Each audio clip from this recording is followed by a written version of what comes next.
nice here. Look at, there's like this, there's sailboats. I know.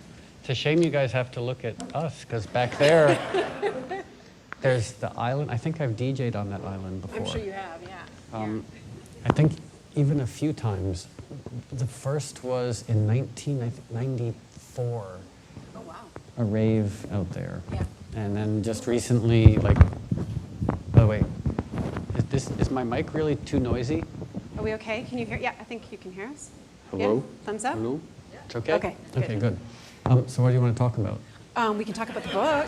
I'm also kind of amazed by this water. Right, it's happy water. Happy water, but it says neurogenesis happy water. I don't know, what is neurogenesis? Like, Neurogenesis, so this is a fun little tangent. It has nothing to do with the book. Up until about 20 or so years ago, neurologists believed that at a certain point, your brain stopped making brain cells. okay. You know, stopped making Right. neurons. That, like, let's say, like after age 10, the best you could possibly do was like try and protect the brain cells you had, because there weren't going to be new ones. Yeah. As opposed to, I was going to say hair, but like clearly I don't have hair. Whereas, and then through fMRIs and PET scans, they realized that the brain actually keeps making new brain cells. It's called Right. neurogenesis. Okay. But what's interesting is the brain only makes new brain cells based on how you treat your brain. So certain things promote neurogenesis, Right. and other things seriously inhibit neurogenesis. Right. I worked with Dr. Oliver Sacks. Oh, He's yeah, a- yeah, of course, of course. And music, it turns out, is actually one of the greatest ways of promoting neurogenesis. Well, it has to be music that you like. Oh, is that true? Is Yeah. that actually true? You're not making that up. It actually means It actually, like. music is this remarkable healing modality that actually does promote neurogenesis. I'm going to turn my chair a little bit because I feel Sure. bad because I'm kind of like, Yeah, yeah, yeah. Should we get into the book? this is also a globe of Mars. I feel like we're just trying to freak you out. We've got happy water that's It creating makes neurogenesis. my brain grow, and then a globe and then of there's, Mars. Then there's a globe of it's Mars. It's actually quite possible that right now I'm in the desert on psilocybin, and none of this is real. It's actually, that's true. That's entirely possible. Can we talk about the book? Sure. I mean, this is great, but I want to get into the book because the book is terrific, and it's about you and how you got started in your career, but it's also very much a book about New York and a particular era in New York that in some ways feels almost unrecognizable now.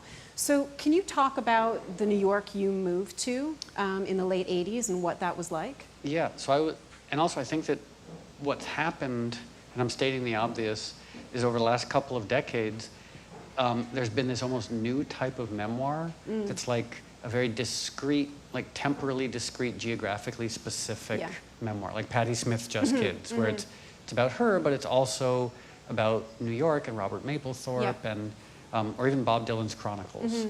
And so that was sort of what I wanted to do with my book. Yeah. One, because I thought that New York from 1989 to 1999 was interesting, but also in a slightly, hopefully, sort of self-effacing way. You know, the idea being, well, even if someone hated me or had no interest in me, they could hopefully still find something interesting in there. Yeah.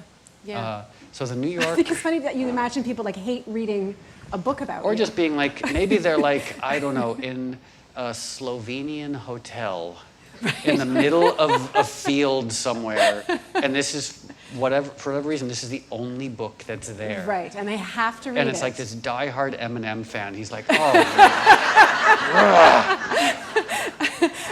And he's I feel so like bored. the Venn diagram of like diehard Eminem fans that are traveling to a Slovenian hotel. Pretty Is it pretty small? Yeah, there's like maybe not, just barely one Okay, person. right, So right. that one person who who hates me and is in Slovenia right. might actually enjoy the book. Yes. Yeah. So New York in 1989 was actually very similar to New York in 1979, but worse. New York kind of lurched from like one dysfunctional drug-fueled episode to another. Like when I was born in the 60s in Harlem, and then New York was just this drug marketplace. But then in the 70s, it became mescaline and heroin. and pot, but those were sort of like the three drugs that fueled a lot of the crime in New York. And I feel like that became an acceptable status quo for like inhabitants and law enforcement. They're like, oh, they're a bunch of junkies, they're a bunch of people selling drugs, they're really kind of harmless. So they put up with it. Yeah. And then all of a sudden in 1985 or 86, crack happened. Yeah. And it literally was like a brush fire. Like no one was prepared for it. And that's the New York that I moved back to in 1989. Right. Like the depths or the heights of the crack epidemic. And it was also the height of the AIDS epidemic as well. Yeah. So it was dangerous and people were dying. And there was also this really amazing, vibrant, hedonistic dance and rave scene as well happening. It was a little bit, I assume, in a weird, maybe I'm over dramatizing it, but it was maybe similar to Sarajevo during the war, where you just became so accustomed to this squalor and this dysfunction, and there are people dying left and right. And the response, though, was kind of like creative emancipation. Because as a result of burning buildings, people dying, the rent was really cheap, and so anyone could live there. Yeah. And so it became, and Lower Manhattan, I'm assuming most of you have been to Lower Manhattan, like it's kind of like a walled medieval city. It's very small, and it's completely surrounded, well, it's like an isthmus. It's got water on three sides, and then it's got 23rd Street at the top, and so it was like this little bottom of an island, and every creative person I knew lived there. And it's hard to explain how such a dysfunctional place was also so magical. Yeah. And one aspect of the club culture that I write about here is, in a way, there was a non-elective aspect to nightlife, especially in the gay scene. How do you mean non-elective? Well, so I felt very honored to be a part of like African-American, gay, Latino nightlife, because I'm a straight white kid from Connecticut. But what I mean by non-elective is if you have a bar somewhere in Toronto and finance workers go there, like their lives are probably pretty okay. Right. And they're hoping to go there thinking, oh, this bar will be an extension of my pretty okay life. But if you have people who are HIV positive, around people who are being killed by gang members, going out becomes there's like a desperate, joyful refuge. Right. And that's one of the things that attracted me to it so much, that it was so celebratory in the face of all this squalor. Well, yeah, and I guess also there's not just, because you talk in the book, and it's so, the mix of races, of genders, of sexualities, but also of socioeconomic classes, because it's true that in the gay community, there's like, you go to the club, and it's not like you can really separate and have, different strata, different economic strata. Everyone was at the same venue. It's interesting to me to think about this moment, of that kind of transgressive mix. And I don't want to get too heavily into politics, the current politics in the US right now, because I want to stick with the book. But do you feel like there was a step back when it came to open-mindedness and tolerance? We see now, movements like Black Lives Matter and movement for trans rights and all the stuff around, bathroom bills. But you came of age during a scene where, you were hanging out with people like, Willie Ninja and Lady Bunny, and you were in this scene which was incredibly vibrant, incredibly transgressive. Do you think we've stepped back a bit from... I really like being an agreeable interview subject. Yeah, but you don't have to be. But I actually think that what's fascinating is like societal norms and mores that would have been inconceivable 10, 20, 30 years ago are now just normal. Like gay marriage being one of them. Like back in the late 80s, if someone had said, oh, at some point gay marriage will be the law of the land, no one would have believed them. Right. So I was actually thinking about this earlier, because there was a very interesting article in well, I read it on Real Clear Politics. Not to get too deep into North United States. I never know how to describe my country. It's not, because if I say America, that's like, seems like, oh, well, what about Mexico and Canada? Like, or other places that have the word America ostensibly in their name. We call it America, or the States. Okay, the States. I was reading this article, it was written by a pollster, and he's maybe in his 60s, and he was saying that in all his life of being a professional pollster, he's never seen people so angry. There's just this rage, and I don't know where it's coming from. Things are fine. Right. I mean, there's disaster on the horizon in terms of like climate change and zoonotic disease and antibiotic resistance and what have you. But like for most people in the States, things are okay. You know? And, sorry, and who is the pollster saying the rage is coming from? Everybody. Everybody. From the left, from the right, from the middle. He said he did some focus group with a bunch of soccer moms, and they all started like screaming at each other and throwing chairs.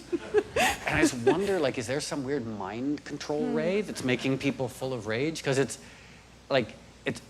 almost like we won everything, you know? Like, there's tons of food, there's tons of electricity.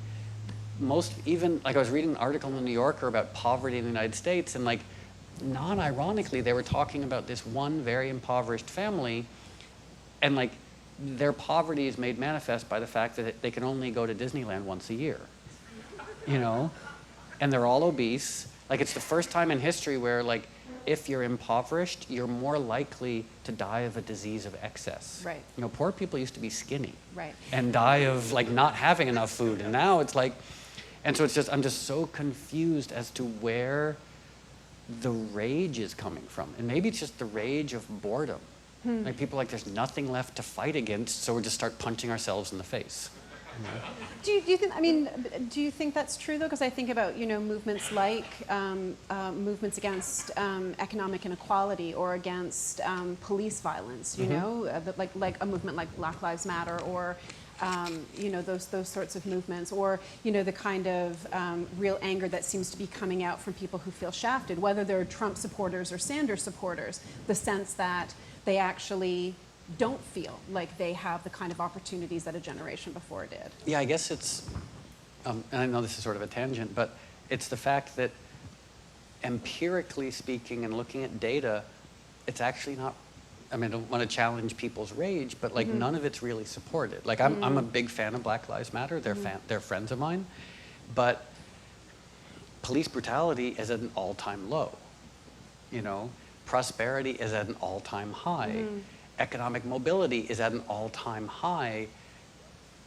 So that's why I'm confused. It's like, it's almost like we need someone in government to say, oh, by the way, things are okay. Right. You know, like when you say that things are bad, put it in perspective, because boy, things used to be a lot worse. You know, and I'm just so confused about the rage and the discontent. And when you have like Bernie Sanders supporters saying that Hillary Clinton is the devil. I was like, no, she's a pro-choice politician. Like, she's a normal progressive Democrat. Like, what's going on? Just this, I blame Facebook.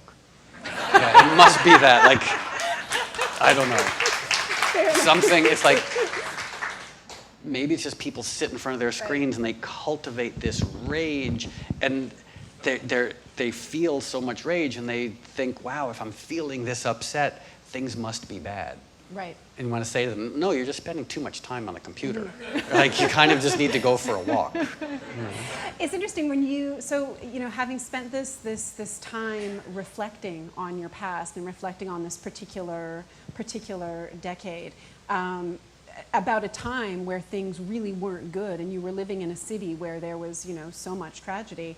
What was it like to revisit that? What was the experience of writing and sifting through all those memories like? Well, it's tricky. I mean, like, it's one of the sort of deceptive aspects of nostalgia is my lack of objectivity is informed by a whole bunch of things.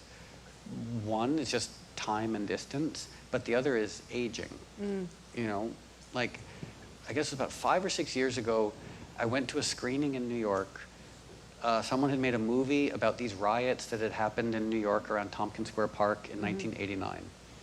And it's a wonderful movie, documentary, and everyone in the theater was all like old guys like me who had been there. Right. And then we left the theater, we were all hanging out and talking, and everyone was lamenting like all the changes in New York. And I realized a huge facet of what we were lamenting is actually just the fact that we're old. You know, like, Yeah. so like part of when I look back at the New York of 1989 and I see it through rose-colored glasses, and part of it, it was very special. But I'm also nostalgic for a time when I was 22 years old and the world seemed bizarre and limitless and full of weird potential. The world is still those things, but every year you age, not to sound sad and morbid, but like every year you age, Right. potential diminishes. Yeah.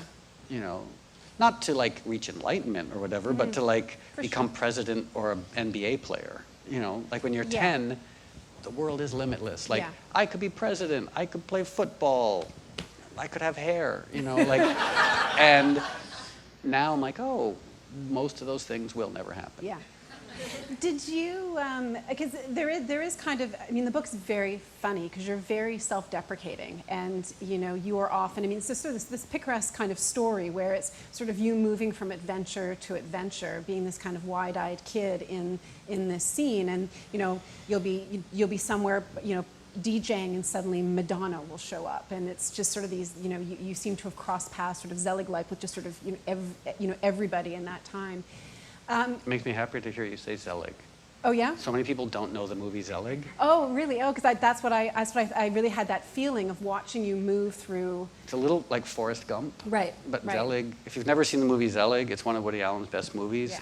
And it's not on Netflix, it's not on Hulu, it's really hard to find. Yeah. So. Yeah. Do you feel nostalgia or even some grief for having lost that sense? I mean, you talked a bit about that sense of, you know, losing potential. But that was a time before you were, you know, Moby writ large, before you were famous. Did you experience some grief about that time, that creative time for you? I mean, writing, and I assume you've had this experience as well, where you write something and you're fully immersed in it. Like in this case, I'm writing about 1989, 1990, 1991 in New York, and I would be sitting in LA at my house by the pool, drinking organic white tea as the hummingbirds fly around and the air smells like jasmine, as I'm writing about like dying crack addicts in the garbage. But what was odd is the dying crack addict in the garbage seemed far more real than sitting by the pool drinking organic white tea in 2014. And I guess I had a similar experience. I was watching a documentary about the disco era. And I had this deep wistfulness. I was like, oh, that's gone. Like when and this is the most self-evident thing anyone can say, the past is gone. And you can't revisit it unless you go to like some weird creepy theme bar, you know? And I think that there's something so, like for example, like if you go to Rome and you have a great time, 5 years later, you can go back to Rome. You know, if you watch Zelig 5 years later, you can go watch Right. Zelig again. The past, once it disappears, it is as dead as anything has been. Yeah. And it's really weird to re-inhabit it and then be aware like, oh, I'm re-inhabiting it neurologically, neurochemically, but it's gone, Yeah. you know? And I guess there hopefully is some wisdom to be gained from the acceptance around that. Yeah. But it's an odd process to, on an almost psychedelic level, re-inhabit the past Yeah. and then accept, oh, but it's gone. And the truth is my present, I mean, this is great, but my present in LA is very calm. You know, I'm sober. I've become an over-the-top LA cliche. Like no Scientology, no hair plugs, but But everything else. but like I do yoga and I hike and I meditate and I'm a vegan and I talk about feelings, you know. So I've become, which are all great things, but they're not nearly as insanely dynamic as like DJing at a club full of insane queens on ecstasy in Newark, you know, like. Right. Yeah. Was it strange for you, you know, now that you're sober, because, you know, for people who haven't read the book, you talk a lot about your relationship to alcohol and being, well, your line was that you didn't think of yourself as an alcoholic, but an alcohol enthusiast. Yeah. Was it strange to go back to those memories of, because you don't write about it with kind of, you know, the convert zeal of, you aren't judgmental about yourself looking at your past, I don't think. You know, you don't come across as hard on yourself, although you talk about yourself being a judgmental person at this time in your life. But was it strange to go back to think about all those times when you just got that drunk or that out of your mind? You know, and I feel I need to figure out a better way of describing this, but like, because it's a recurring question, like simply, while writing the book or right now, how did I feel? Like, how did I feel about who I was 26 years ago? Which is such a wonderful, like, meta layer of narcissism. You know, like, Right. Now, how do I feel about how I might have felt then? It's like, but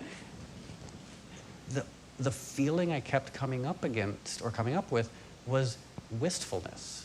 Was just like a gentle, like, oh, like, oh, you were just doing your best. Right.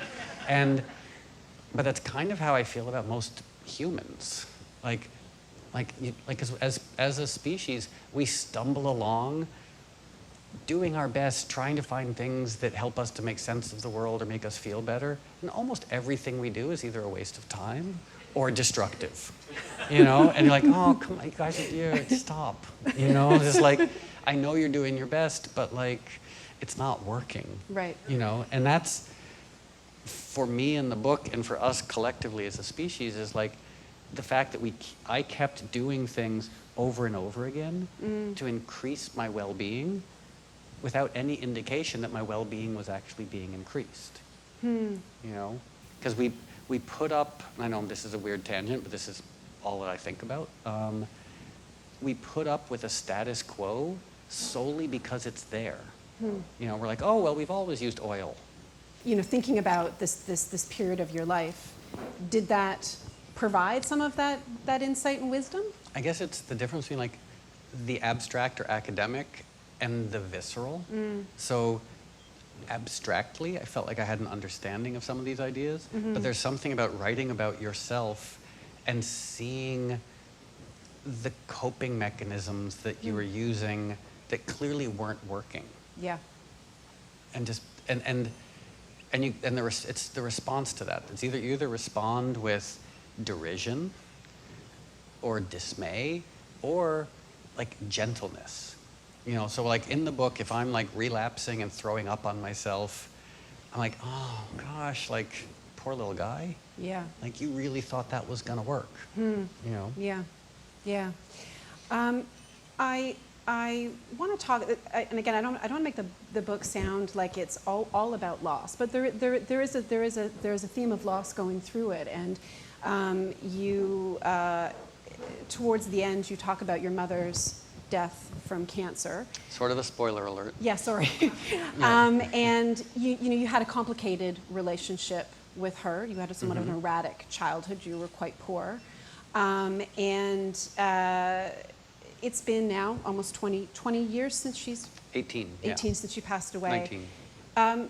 How was that to live through that in writing the book, to live through her death? Not to repeat myself, but it's almost similar to what I was just saying about my relationship to myself in the book of like, oh, you were doing your best. Like About your mother. I was like, she was a smoker and she ate terrible food and she didn't exercise. And these are not criticisms, but she was just trying to make herself feel good and trying to find ways to be alive in a relatively happy way, but like choosing all these things that didn't work. Yeah. And ultimately, our actions have consequences. And unfortunately for her, the consequences of a lifetime of smoking 3 packs a day was lung cancer. You know, which makes me think, if anyone's a smoker here, my mom made me promise on her deathbed, when I'm talking to smokers, she said, because she had a good sense of humor, so like a day before she died, she said, tell your friends who smoke that quitting smoking is unpleasant, but dying of lung cancer is worse. So there, I've said my piece. Yeah. And I'm also conscious, and I don't want to, you know, again, I don't want to dwell too much on the loss, but I was very aware in reading this book, because you open talking about playing Prince music, you talk about David Bowie and Lou Reed, and I was very aware that in the last few years, Lou Reed died in 2013, and then Prince and David Bowie both dying this year. These major musical creative forces that obviously had a huge impact on your life, and you know, you've just sort of had a sense of reckoning with this book. I'm wondering if you could talk a bit about those 3 men. And yeah, well, Prince, I loved Prince's music. I met him. I didn't even meet him. I danced next to him at a nightclub in New York in 1988. It was one of the first times I heard house music in a nightclub. Wow. This place called Nell's on 14th Street, and I waited like 2 hours to get in, and I couldn't believe they let me in. And I was in the basement dancing to a Todd Terry record. That's how I dance. And yeah, it's like March of the Wooden Soldiers. Right, so that's right. Which is why you ended up being a DJ as opposed to being a dancer. Yeah, and or a choreographer. So I was dancing, and I looked next to me, and Prince was dancing next to me, and I couldn't believe it. And I was like, A, that he was there, and B, that he was so little. Yeah. Very, just really little. And I'm not big. So for me to say someone's little, they're little. But then Lou Reed and David Bowie and I were really good friends. Like, we had dinners together, and for some reason, David Bowie dying didn't make me that sad. He's my favorite musician of all time. We had toured together, we were very close, but also he'd been sick for a long time. So when he died, my response was, wow, I can't believe we've lost the greatest musician of all time, and I've lost my friend, but I'm so glad that he had an extra 10 years. Because he started getting very sick quite a while ago. Yeah. And so he had 10 years with his daughter, with his wife. Like, so I was actually felt this gratitude around that. Lou, when he died, for some reason that made me really sad. Just because Lou was I don't think he ever found much peace in life, you know? Yeah. So that was, again, I winced and got very sad when he died. Yeah. There's this scene towards the end of the book that almost feels, in a way, just too perfect and too sad. You're in Windows on the World, on top of the World Trade Center, and your mom has passed away. Animal rights had come out and had not been successful. You're sort of not sure, you know, what's happening with your career. And everything, pretty much everything that could have fallen apart had fallen apart. Yeah. You know, my mom had died. My last record had been terrible. I knew that I was about to be dropped by my record company. I was a bottomed out alcoholic, battling panic attacks. Like, things were, I mean, at that moment, things were great because I just had sex in the bathroom. Right. And I was very drunk, but yeah. What was, and so you have this moment where you're thinking, I could go back to school, I could, you know, like, you were really ready to really let it all go, right? Like, to feel like you were not going to be an artist anymore, perhaps. Well, when I was growing up, I wanted to be a musician, but I never thought that I would make records. I never thought anyone would ever listen to my music. Like, I thought I was going to spend my entire life just laboring in obscurity, making music that no one ever listened to. And I was relatively okay with that. And then when I got my first record deal, I thought, great, now I can make tiny little underground records that maybe a few hundred people will hear. And I was perfectly okay with that. Yeah. So everything beyond that was this baffling surprise. And so then by the end of the decade, 1999 rolls around, and my career is ending, things are not working out. And I was sad, but I also sort of thought like, wow, I've had a 10-year run as a professional musician, considering I never expected to have any sort of year run as a professional musician. Like, I was sad to see it go, but oddly a little grateful that it had happened at all. So I wasn't going to let it go easily, but if that had been the end of my career, Right. and if I was currently teaching philosophy at a community college in New England, I'd be pretty happy that I had had this weird 10-year career as a musician. Yeah. And money was never a thing for you. It doesn't, I mean, one of the things that's actually quite endearing in the book is your memory of how much rent you paid and how much money you got for gigs. I mean, you know, this sort of like you got $50 for a particular gig, or you paid this much for rent, because it seems like as long as you could get by, that didn't seem to be the thing that drove you. Yeah, I mean, well, in book 2, that hopefully I will write at Right. some point, book 2 is 99 to 2009, and that's when things go terribly wrong. Oddly enough, it's when things went really right, Right. from a like record sales, Yeah. et cetera perspective, but boy, in terms of like alcoholism, addiction, panic, entitlement, like that's when things got really dark, and a lot of money came in, and I felt like, oh, now I have money, I should spend it on what people spend money on. So I had like fancy apartments and all sorts of things. The more I had, the less happy I was. And it took me a couple years to realize that. I was like, okay, when I lived in my abandoned factory in Connecticut in the crack neighborhood, when I was making $3,000 a year, I was happier than when I was in my quintuplex apartment overlooking Central Park with Alec Baldwin and Bono as my neighbors. And I just wondered, like, okay, then why am I doing, like, why am I spending all this money and all this time making money if there's no benefit coming from it? Not just benefit to me, but like no one's benefiting. Yeah. And, but so, yeah, in the book, like, as long as there's enough money to sort of pay the rent, live in a place that has windows and a bathroom, take my friends out to dinner every now and then, like, beyond that, Yeah. I don't, like, like money for the sake of money and consumer goods, I just, whatever, it's like a chip that's missing in my brain, like, I just don't, I just don't care. Well, it's interesting because, you know, obviously the way that it's written in retrospect as a reader, we know what's coming next, not just for you, but also for New York. I mean, you were there at the top of the World Trade Center. You know, it's a year away from the Bush-Gore election fiasco. It's 2 years away from 9/11. And everything, you know, we're aware as a reader, and obviously you're aware writing about it. And then it's also, like you say, this next decade in your life where things do completely and utterly change. When you set out to write the book, were you really seeing your life in this form of like before play and after play?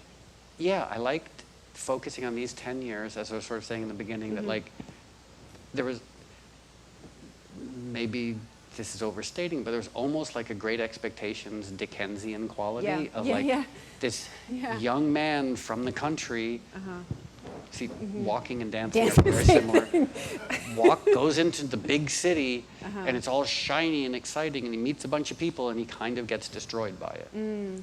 And I just thought that in order to do justice to these 10 years, I wanted to limit it to 10 years. Because if you're, no matter what sort of life anyone has led, you can't write about an entire life effectively in one book.